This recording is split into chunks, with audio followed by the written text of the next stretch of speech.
यूं तो हमारा भारत हजारों करोड़ों सालों से धार्मिक मान्यताओं और रहस्यों से भरा हुआ है। रहस्य ऐसे जो आपको चौंका दे। आज मैं एक ऐसे ही मंदिर में मौजूद हूं जो अपनी धार्मिक मान्यताओं से ज्यादा अपने रहस्यों के लिए जाना जाता है। मैं इस वक्त मौजूद हूं सीकर के जीण माता मंदिर में और हमारे साथ मंदिर के जो ट्रस्टी हैं विराट, वो हमारे साथ मौजूद हैं जो हमें बताएंगे कि आखिर जीण माता मंदिर अपनी धार्मिक मान्यताओं के लिए तो प्रसिद्ध है ही, लेकिन अपने रहस्यों के लिए भी काफी ज्यादा जाना जाता है। विराट जी, आपका बहुत स्वागत है इंडिया डेली लाइफ पे। सबसे पहले तो मैं आपसे ये जानना चाहूंगी कि इस वक्त जहां हम बैठे हैं, ये जो प्राचीन धूनी है, इसका क्या मतलब है और इसका क्या इतिहास है? मतलब इस मंदिर की वैसे अगर शुरुआत को देखा जाता है तो इस मंदिर में कौरव पांडवों ने जब पूजा करी थी तो उनके साथ जो साधु थे, जो साधु संत थे, वो इस धूने की पूजा करते थे। और जो कल्प काल के साधु होते हैं ना, जो कल्प काल के साधु जिनको नागा साधु का रूप दिया जाता है, वो नागा साधु यहाँ बैठते थे और यहाँ की पूजा अर्चना करके माता को अपने रूप से रिझाते थे। अपने रूप से रिझा के वो अपनी तपस्या करते थे, उससे माता अनेकों चमत्कार दिखाती थी यहाँ पे लोगों को। बिल्कुल। तो ये जो धूनी है, ये जो प्राचीन धूनी है, ये उसी काल की है? हाँ, ये उसी काल की धुनी है। जब जीण माता मंदिर की स्थापना हुई थी तो कौरव पांडव वहाँ पूजा करते थे, वहाँ माला पुजारी जी पूजा करते थे। तभी वहाँ पर जो यहाँ से जो साधु, जो ऋषि मुनि यहाँ से तप करते थे, तो इस मंदिर का तेज और प्रकाशित होता था लोगों के बीच में। ये जो प्राचीन धूनी आप देख रहे हैं, इसके जो मुख्य पुजारी हैं वो भी हमारे साथ मौजूद हैं। हम उनसे भी जानते हैं क्या रहस्य है यहाँ का और क्यों लोगों की इतनी मान्यता इस प्राचीन धूनी को लेकर है।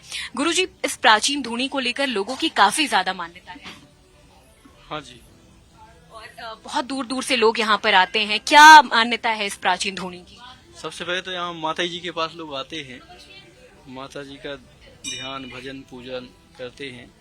और ये धूना बहुत पहले से है, माता जी के मंदिर के पहले से है। यहाँ साधु संत तपस्या करते थे। कपिल मुनि भी यहाँ आए, उन्होंने भी तपस्या की।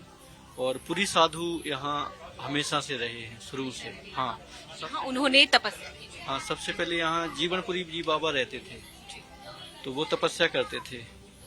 यहाँ तकरीबन अभी 14 साधु तपस्या कर चुके हैं, जिनकी समाधि स्थल भी हैं और उनका भी पूजन आराधना होती रहती है। और ये जो धूना है, इसकी भभूति का बड़ा महत्व है। हाँ, तो जब से माता जी यहाँ विराजी हैं, तब से प्रसाद स्वरूप, आशीर्वाद स्वरूप भभूति दी जाती है। भभूति जिससे लोगों की सारी मनोकामनाएं पूरी होती हैं। ये सिद्ध स्थान है तो यहाँ मनोकामना तो लोगों की होती ही पूरी। और फिर धूनी का ही महत्व है कि इसके बच्चों को भी लगाई जाती है पूरी।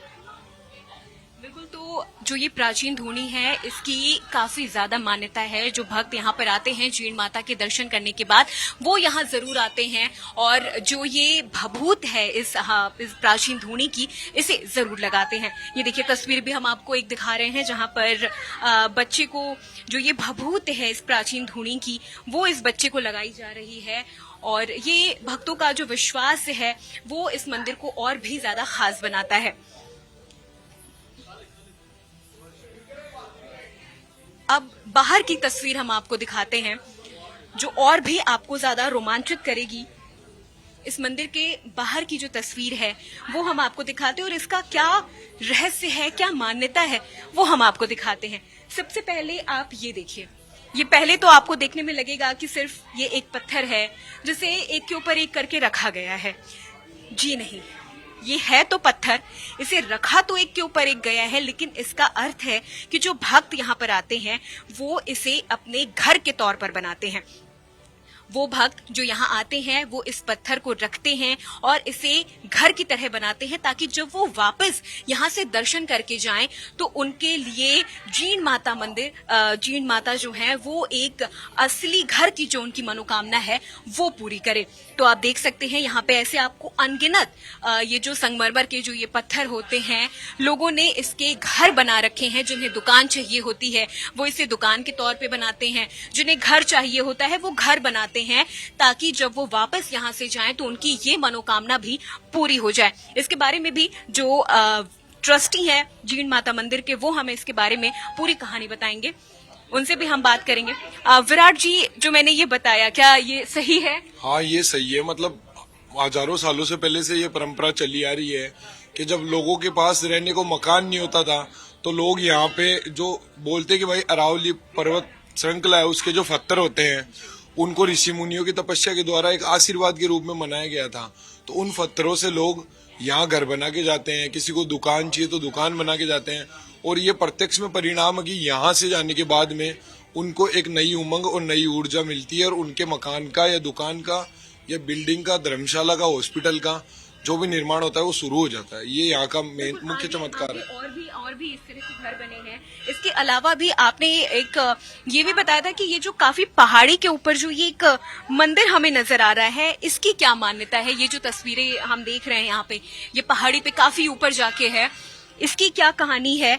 क्योंकि रहस्यों से भरा हुआ है, मान्यताओं से भरा हुआ ये पूरा मंदिर है, तो हम चाहेंगे कि इसके बारे में भी आप हमें बताएं कि जो वो पूरी ऊपर जो हमें वो मंदिर दिख रहा है उसका क्या रहस्य है। देखिए, यहाँ पे जीन माता से 22 किलोमीटर दूर एक लोहागढ़ धाम है। लोहागढ़ धाम में एक राजा थे, गंगो सिंह जी, चौहानों के राजा थे। तो वो तपस्या करते थे, फिर उनकी शादी किसी रागिनी से हुई थी। तो उनकी शादी होने के बाद में 14 साल तक उनकी कोई संतान की प्राप्ति नहीं हुई। तो उन्होंने एक ऋषि की बोला था कि भाई मुझे संतान की प्राप्ति दोगे तो मैं आपको ही समर्पित कर दूंगी। मतलब यहाँ जयंती माता का स्थान था, तो जयंती माता को बोला था कि मेरे अगर जो भी संतान होगी वो आपके रूप से पूजी जाएगी।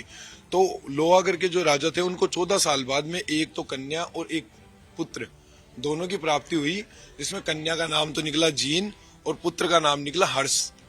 दोनों की मान्यताएं देखे तो हर्ष भैरव जी के नाम से जाने जाते हैं और जीर्ण जयंती नवदुर्गा में मुख्य जीर्ण जयंती के रूप में माना जाता है। तो जब गड़े उतारने की बात थी, मतलब जब ननद भोजाई में जो लड़ाई हो जाती थी, तो उस लड़ाई को लेकर जीन माता घर से रूठ के आई थी। अपने भाई और अपनी भाभी से जो लड़ाई हुई थी उसके बाद में जीन माता घर से रूठ के आई थी, क्योंकि अब उन दोनों की भाभी और जीन माता की शर्त लगी थी कि भाई अपनी बहन का गड़ा पहले उतारेगा या फिर अपनी भाभी का। उसने अपनी भाभी को पहले चुना और जीन माता को पीछे छोड़ दिया। तो इस अटूट प्रेम को टूटते देख जीन माता जब आई थी तो इस स्थान पे माता ने तपस्या करी थी कि मैं आज से सन्यासी के रूप में पूजी जाऊंगी, कन्या के रूप में पूजी जाऊंगी, और मेरे स्थान पे जो भी महिलाएं आएंगी उनको यहाँ से सुहाग के रूप में कुछ चीजें दी जाएंगी जो उन महिलाओं की सुहाग की रक्षा करेगी। तो भारत माता के जवान जैसे देश की रक्षा करते हैं, तो जीन माता जितनी भी महिलाएं हैं, लेडीज यहाँ जो सुहागिन महिलाएं हैं, उनके सुहाग की रक्षा यहाँ से मुख्य रूप में की जाती है। फिर जीन माता ने तपस्या करी थी। तपस्या के रूप में जब माता ने 452 सीढ़ियों से माता की आंखों से जो आंसू निकले थे तो उनसे काजल बहा, तो उसी वजह से उस स्थान का नाम काजल शिखर निकला था। बिल्कुल।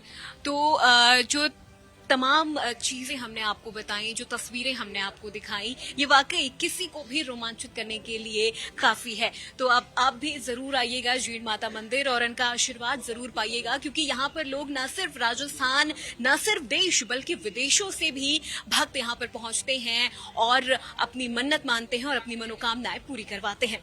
वीडियो जर्नलिस्ट अनूप के साथ मैं अपूर्वा, इंडिया डेली लाइव।